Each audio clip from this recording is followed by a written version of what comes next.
I used to work as a security guard at Riverside Cemetery back in 2019.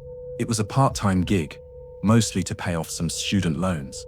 The pay was decent, the hours were quiet, and honestly, I didn't mind the solitude. Dead people don't complain, right? My shift started at 10 p.m. and ended at 6 a.m. The cemetery covered about 40 acres, with sections dating back to the 1800s. Old oak trees everywhere, weathered headstones, some mausoleums that looked like miniature churches. During the day, it was actually kind of peaceful. At night though, it had a different energy. The first week was uneventful. I'd drive the perimeter in my truck, check the gates, make sure no kids were sneaking in to party or vandalize anything. The only weird thing was this old groundskeeper named Earl. He'd been working there for like 30 years, and on my third night, he pulled me aside. "Listen," he said, his voice low and serious. "You see anything strange in the northwest corner, near the old section, you just keep driving. Don't stop, don't investigate, just radio it in and keep moving." I laughed it off at first. "What, like ghosts?" Earl didn't smile. "I'm serious, kid. That section, the one with the iron fence and the angel statue, it's got a reputation. People have seen things, heard things. Just stay away from it after midnight." I nodded, but I didn't really take him seriously. I mean, come on, it's a cemetery. Of course people think it's haunted. 2 weeks later, I understood what he meant. It was a Thursday night, around 1 a.m. Fog had rolled in thick, the kind that makes your headlights almost useless. I was doing my rounds, taking it slow because visibility was terrible. The radio was playing some old country station, keeping me company.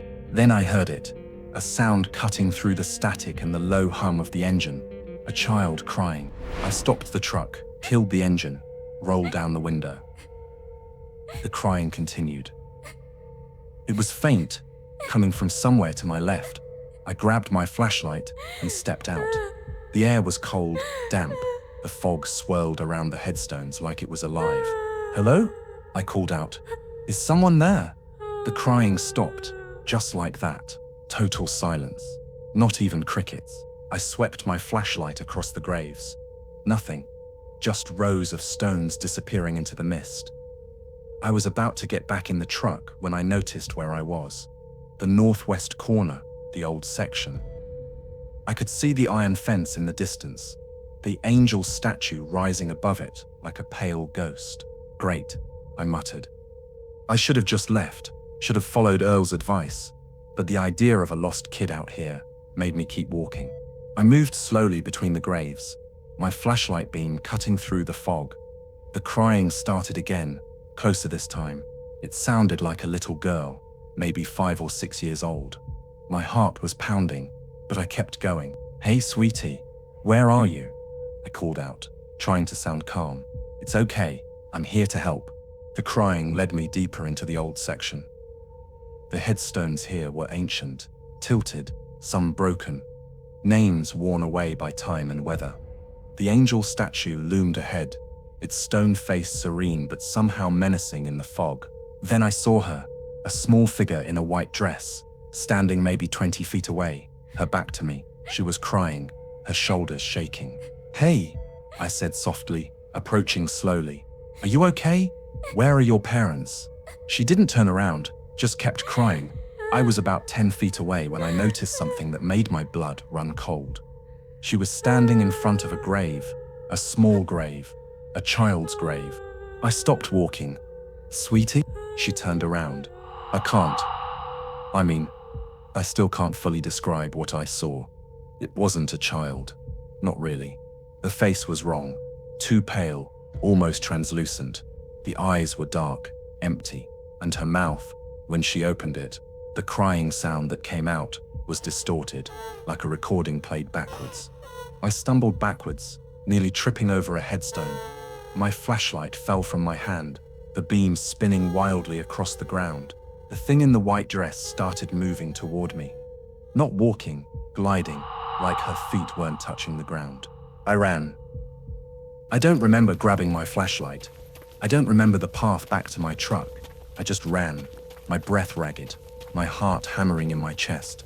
Behind me, I could hear that horrible crying sound getting louder. I reached the truck, yanked the door open, threw myself inside. My hands were shaking so bad I could barely get the key in the ignition. The engine roared to life. I threw it in drive and punched the gas, not caring about the fog, not caring about anything except getting away from that section. I didn't stop until I reached the main office near the front gate. I sat there, engine running, hands gripping the steering wheel so tight my knuckles were white. I looked in the rearview mirror, nothing but fog and darkness. The next morning, I told Earl what happened. He just nodded, like he'd heard it before. "That's Sarah Whitmore," he said quietly. "Died in 1894. She was 6 years old. Some say she's still looking for her mother." I quit 2 days later. Found a new job at a shopping mall. Better hours, better pay, and absolutely zero dead children. Earl understood. He said most people don't last more than a month once they see her. I still drive past that cemetery sometimes. During the day, it looks normal, peaceful, but I never go near it after dark, and I never ever ignore warnings from old groundskeepers anymore. Some things you just don't mess with. Trust me on that.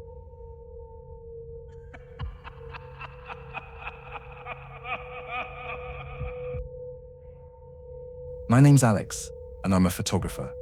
I specialize in atmospheric shots, urban exploration, abandoned places, that kind of vibe. My Instagram was doing pretty well, and I was always looking for new locations to shoot.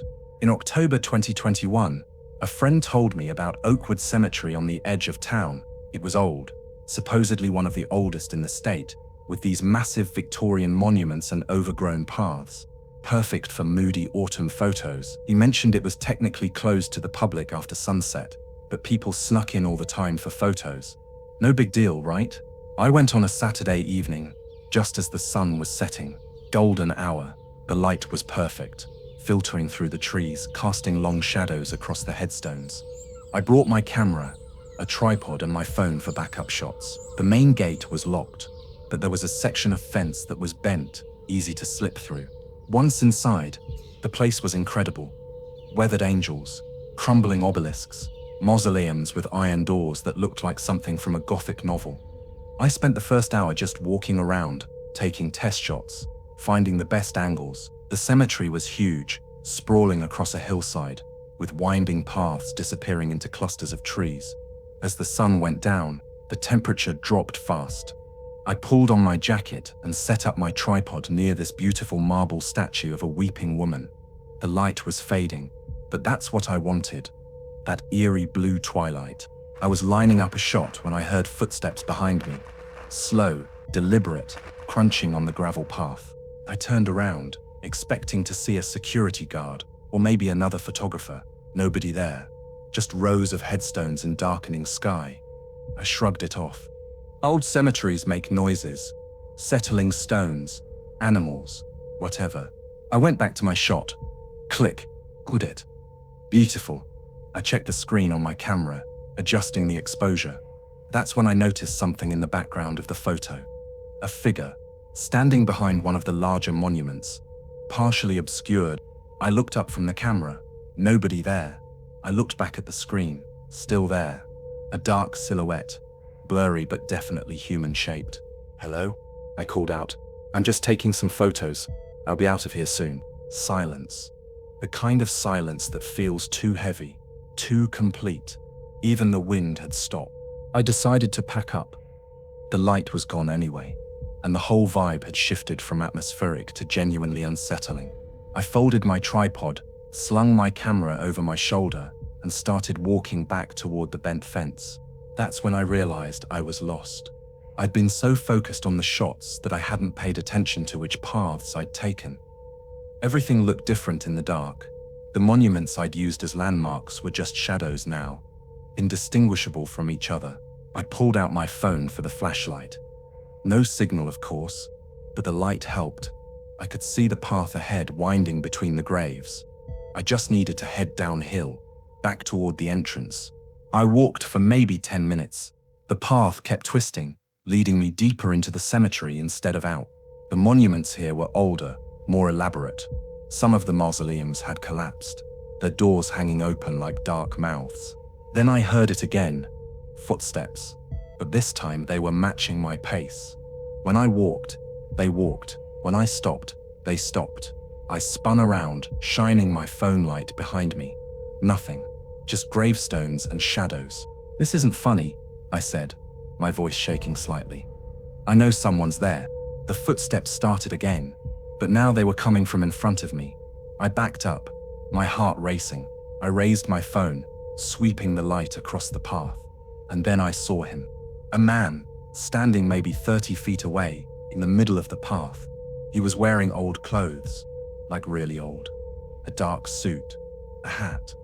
But his face, I couldn't see his face. It was like the shadows refused to leave it, even with my light pointed right at him. "Hey," I said, trying to keep my voice steady. "Do you know the way out?" He didn't respond, didn't move, just stood there, watching me. Or at least, I think he was watching me. I couldn't tell without seeing his face. I decided to go around him. I stepped off the path, moving between the headstones. He turned, following my movement, his head tracking me like a camera. I walked faster. He matched my speed. Panic set in. I started running, weaving between graves, not caring about the photos anymore, not caring about anything except getting out. My phone light bounced wildly, casting crazy shadows. I could hear him behind me now. Not running, just walking, but somehow keeping up. I crashed through some bushes, stumbled over a low stone border, and suddenly I was on a different path. A wider one, and ahead, I could see lights. Street lights. The front gate. I sprinted toward it, my lungs burning. I didn't look back, couldn't look back.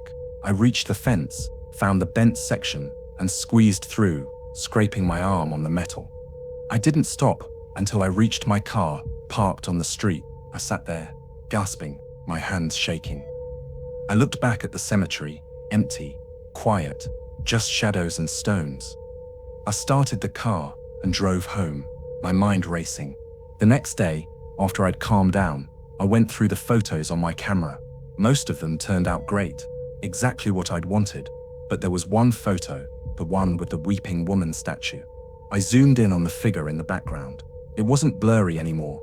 I could see him clearly now. The man in the dark suit, the one from the path. But in the photo, I could see his face, or rather, where his face should have been.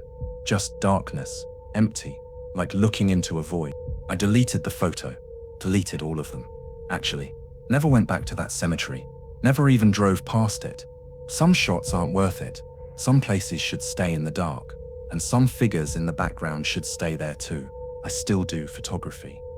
But now I stick to daylight, and I always know exactly where the exit is.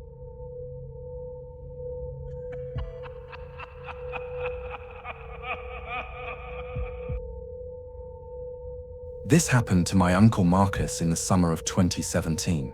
He told me about it last year, and honestly, I still get chills thinking about it. He's not the type to make things up or exaggerate. He's a practical guy, a construction worker, doesn't believe in ghosts or paranormal stuff. But this thing shook him. I could see it in his eyes when he told me.